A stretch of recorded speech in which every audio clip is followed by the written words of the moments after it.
صباح الخير يا مستر. صباح الفل يا زلمه. ازاي ابقى سعيد في حياتي؟ مفيش حاجه اسمها كده. هي مش سعاده مطلقه.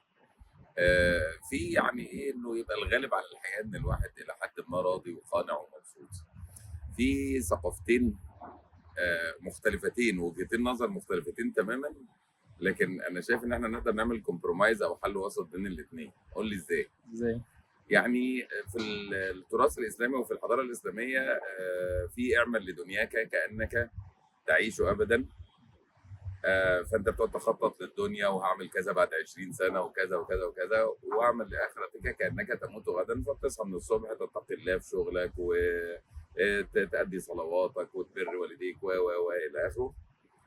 ده اتجاه.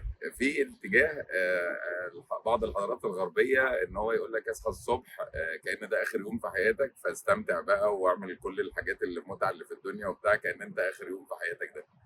طيب فخلاص احنا نصحى الصبح هنعمل كل حاجة حلوة، بس تكون حلال، وفي نفس الوقت نطبق وجهة النظر التانية، ونعمل المورنينج ووك. اهم حاجة صباح الفل يا سيدي.